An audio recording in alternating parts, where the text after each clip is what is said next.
La méditation de ce 24 août est intitulée « Une intégrité infaillible ». Et moi, tu m'as soutenu dans mon intégrité, et tu m'as placé pour toujours en ta présence. Psaume 42, 13. Dans chaque acte de sa vie, le chrétien agit pour que ceux qui l'entourent aient une juste image de ce qu'il est vraiment. Il est guidé par la droiture et l'honnêteté. Il ne calcule pas et n'a donc rien à cacher. Il peut être critiqué et éprouvé, mais son intégrité infaillible en sort intacte. Il se montre bienfaisant et ami de ceux qui l'entourent. Tous ont confiance en lui car il est fiable.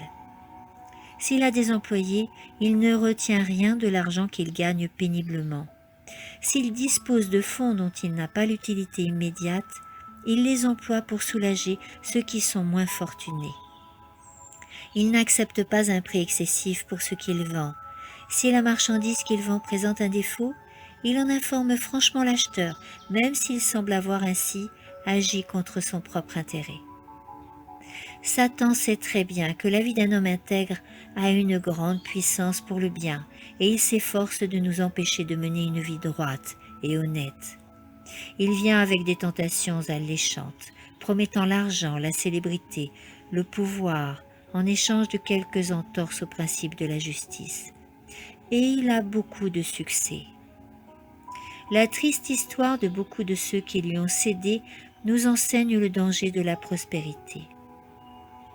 Ceux qui courent les plus grands risques ne sont pas ceux qui perdent leurs biens, mais ceux qui accroissent leur fortune. On recommande souvent à ceux qui sont dans l'affliction de prier, et c'est juste. Cependant, ceux qui vivent dans l'abondance ont encore plus besoin de prier, car ils sont en plus grand danger de perdre leur salut.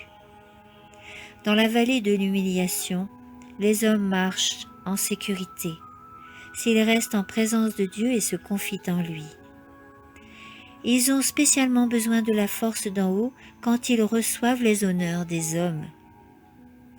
La véritable religion n'est pas une expérimentation, c'est une authentique imitation de Jésus-Christ.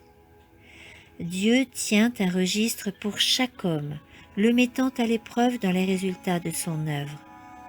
Il nous demandera bientôt de rendre compte de notre gestion de ce qu'il nous a confié. Amen.